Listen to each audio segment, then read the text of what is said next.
నమస్తే. మన దేశంలో రిలీజియస్ పాలిటిక్స్ అంటే మతాన్ని బేస్ చేసుకొని పాలిటిక్స్ అనేది చేయడం అనేది కొత్తేమీ కాదు. మన దేశంలో భిన్న మతాలు ఉండడం వల్ల కొన్ని రాజకీయ పార్టీలు ఒక మతాన్ని బేస్ చేసుకొని ఆ మతాన్ని ఓన్ చేసుకొని ఆ ప్రజల సెంటిమెంట్ని దృష్టిలో ఉంచుకొని రాజకీయాలు చేస్తూ వస్తున్నారనేది సర్వసాధారణంగా మనం చూస్తూ వచ్చాం.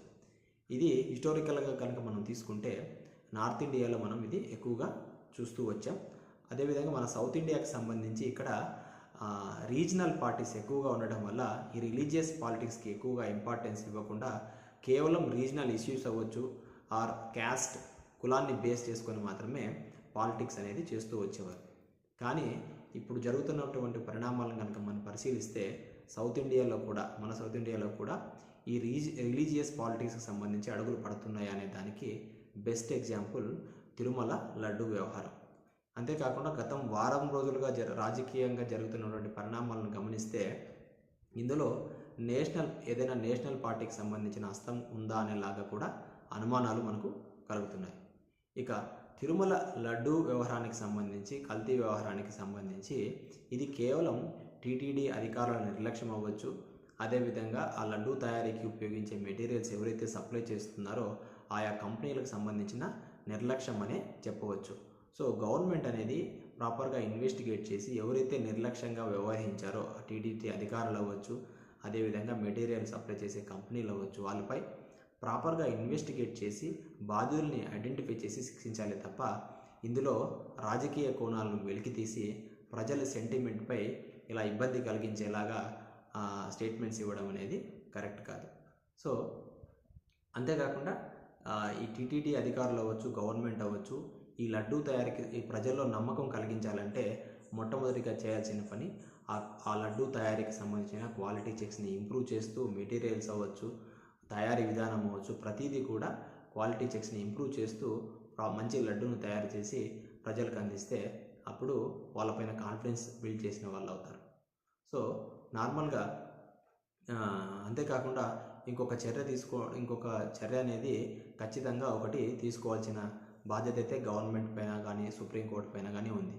అది ఏంటంటే నార్మల్గా ఈ ఎలక్షన్స్ నోటిఫికేషన్స్ వచ్చిన తర్వాత ఎలక్షన్ కోడ్ అనేది అమల్లోకి వస్తుంది.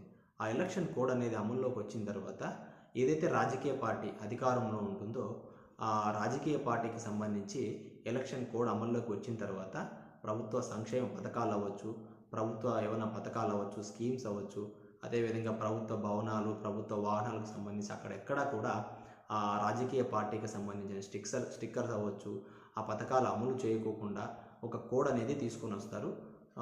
అప్పుడు ఎవరైతే ఆ కోడ్ను ఉల్లంఘించి ప్రభుత్వ స్కీమ్స్ అవ్వచ్చు, అదేవిధంగా ప్రభుత్వ భవనాలపైన ఫోటోలు అవ్వచ్చు, ప్రభుత్వ పబ్లిక్లో ఈ గవర్నమెంట్కి సంబంధించిన స్టేట్మెంట్స్ ఏదైతే ఇస్తారో వాళ్ళకి కోడ్ అమల్లో ఉండడం వల్ల కొన్ని సెక్షన్స్ని బేస్ చేసుకొని వాళ్ళపైన కేసులు పెడుతూ ఉంటారు.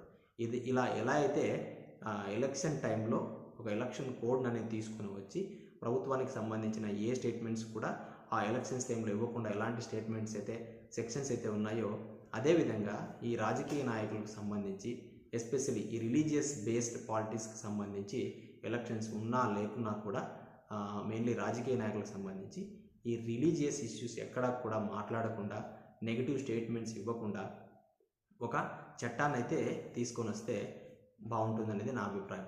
సో దీనివల్ల ఎక్కడా కూడా రిలీజియస్ రిలేటెడ్ పాలిటిక్స్ సంబంధించి నెగిటివ్ స్టేట్మెంట్స్ అన్నీ కూడా ఎవరు రాజకీయ నాయకులు పబ్లిక్లో ఇవ్వకుండా ఉంటారు. కాబట్టి మత కల్లోలాలు అయితేనేమి దేవుళ్ళని బేస్ చేసుకుని ఇలా సెంటిమెంట్ని బేస్ చేసుకుని రాజకీయాలు చేయడం అనేది జరగకుండా నివారించిన వారు అవుతారు.